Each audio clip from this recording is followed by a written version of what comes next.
আসসালামু আলাইকুম প্রিয় দর্শক, অন্য মঞ্চের আলাপচারিতায় আপনাদের সকলকে আমন্ত্রণ জানাচ্ছি। নাটকের সবশেষ দৃশ্যে অধ্যাপক ইউনূস হাজির করেছেন নয়া সমাধান সূত্র। বলছে জুলাই সনদ বাস্তবায়নের আদেশ নিয়ে অধ্যাপক ইউনূস নতুন বোতলে ঢেলে দিয়েছেন সেই পুরনো ওষুধ। বাস্তবায়নের পদ্ধতিতে এসেছে কিছু পরিবর্তন। বিএনপির দাবি থেকে এক চিমটি লবণ আর জামাতের কাছ থেকে এক মুঠ গুড় নিয়ে দেয়া হয়েছে মেটিকুলাস ঘুটা। এরপর যা পাওয়া যাচ্ছে তা সেই আলী রিয়াজেরই হার্সচারু সংবিধান। একটু ভিন্ন লেভেল আর ব্র্যান্ডিং এ গুছিয়ে দেওয়া হচ্ছে দলগুলোর কাছে। তাল গাছটি নিজেদের কোর্টে রেখেই বল আবার ঠেলে দেওয়া হয়েছে মিত্র হিসেবে পরিচিত দলগুলোর কোর্টে। পরিস্থিতি আরেকটু জটিল করে তুলতে রাষ্ট্রপতির স্বাক্ষরের মাধ্যমে জারি হয়ে গেছে জুলাই সনদ বাস্তবায়ন আদেশ। ফলে ফেব্রুয়ারিতে নির্বাচন চাইলে বিএনপিকে হার্সচারু সংবিধানিক গিলতে হবে সেই।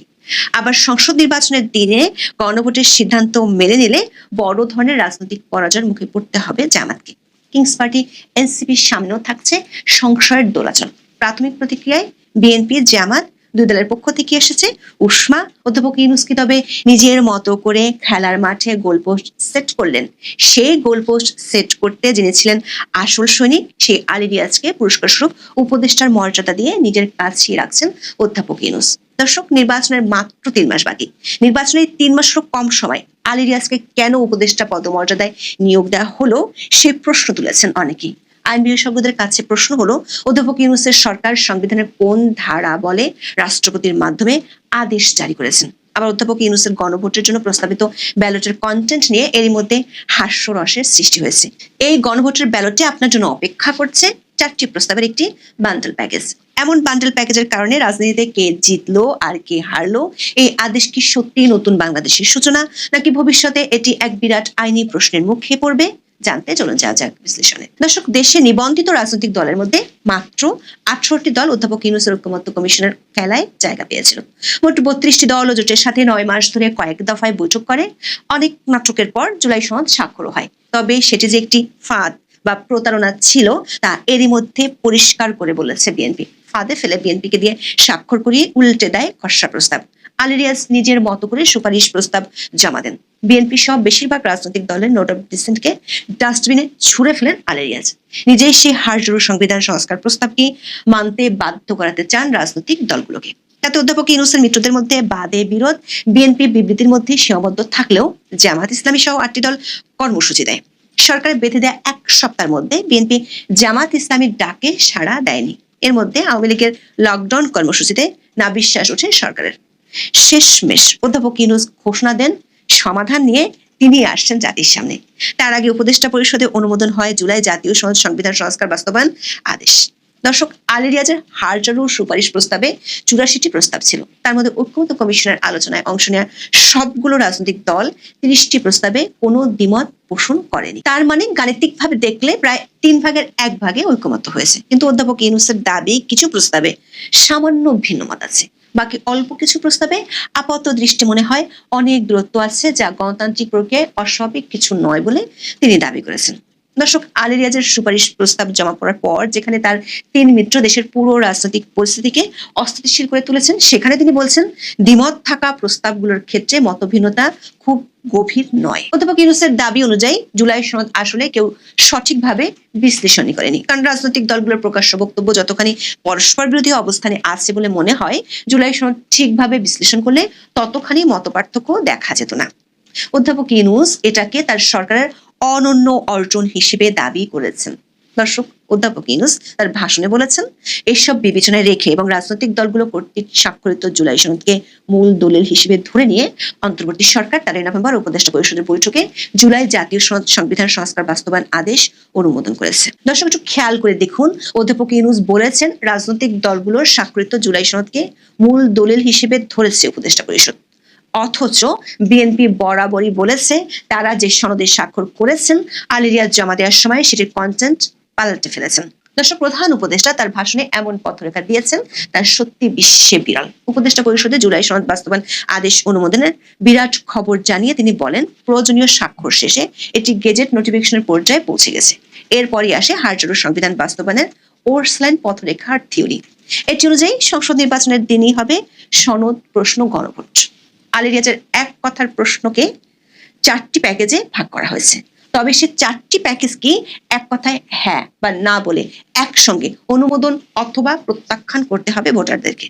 দর্শক, গণভোটের ব্যালটটি আপনার জন্য হতে পারে একটি ধাঁধার মতো। আপনি যদি পড়তে না পারেন তাহলে আপনি গণভোটে অংশ নিতে পারলেও যৌক্তিক সিদ্ধান্ত নিতে পারবেন কিনা সে প্রশ্ন রয়ে গেছে। কারণ গণভোটের ব্যালটে আপনার জন্য প্রশ্ন থাকবে 4টি, সেগুলো আপনাকে পড়ে অথবা বুঝে উত্তর দিতে হবে। তবে আগে থেকে জেনে যাওয়াই ভালো, কারণ প্রস্তাবগুলো পড়ে বুঝতে গেলে আপনার ডিকশনারি লাগতে পারে, এমনকি পড়তে পড়তে ক্লান্ত হয়ে আপনি ভোট কেন্দ্রে ঘুমিয়ে যেতে পারেন। সে 4টি প্রস্তাবের মধ্যে প্রথমটি হলো নির্বাচনকালীন সময়ে তত্ত্বাবধায়ক সরকার, নির্বাচন কমিশন এবং অন্যান্য সাংবিধানিক প্রতিষ্ঠান জুলাই সনদে বর্ণিত প্রক্রিয়ার আলোকে গঠন করা হবে। দর্শক, অন্যান্যের মধ্যে কতগুলো সাংবিধানিক প্রতিষ্ঠান আছে সে বিষয়ে আপনাকে আগে জেনে যেতে হবে, কারণ এর উল্লেখ ব্যালটে থাকবে না। কিন্তু দ্বিতীয় প্রস্তাবটি হলো আগামী সংসদ দ্বিকক্ষ বিশিষ্ট হবে। 3 নম্বর প্রস্তাব, রাজনৈতিক দলগুলো যে 30টি বিষয়ে একমত হয়েছে সেগুলো বাস্তবায়নে আগামী নির্বাচনে বিজয়ী দল বাধ্য থাকবে। ব্যালটের 4 নম্বর প্রস্তাবটি অস্পষ্ট। সেটিতে বলা হয়েছে জুলাই সনদে বর্ণিত অন্যান্য সংস্কার রাজনৈতিক দলগুলোর প্রতিশ্রুতি অনুসারে বাস্তবায়ন করা হবে। মানে এটাকে বিবিধ বা মিসলেনিয়াস হিসেবে বলা যেতে পারে। মজার বিষয় হলো জুলাই সনদের গণভোটে ব্যালটটি আপনাকে অনেকক্ষণ ধরে পড়তে হবে, কিন্তু আপনার ভোট দিতে লাগবে জাস্ট একটি ক্লিক বা ঠিক। মানে 4টি প্রশ্নের মধ্যে আপনি একটিতে হ্যাঁ দিবেন আর একটিতে না দিবেন সেই সুযোগ থাকছে না। আপনাকে বলতে হবে হয় আপনি 4টিতে একসাথে হ্যাঁ অথবা না। যেমন ধরুন আপনি তত্ত্বাবধায়ক সরকার চান কিন্তু সংসদের উচ্চকক্ষ চান না, সে সুযোগ অধ্যাপক ইউনূসের গণভোটে থাকছে না। দর্শক, বিষয়টিকে আপনি গ্রামীণ ফোনের বান্ডেল প্যাকেজের মতো ধরতে পারেন। আপনার হয়তো টক টাইম বেশি লাগবে কিন্তু ইন্টারনেট ডাটা আর SMS কম লাগবে, কিন্তু আপনার উপায় নেই নিজের পছন্দ মতো কেনার।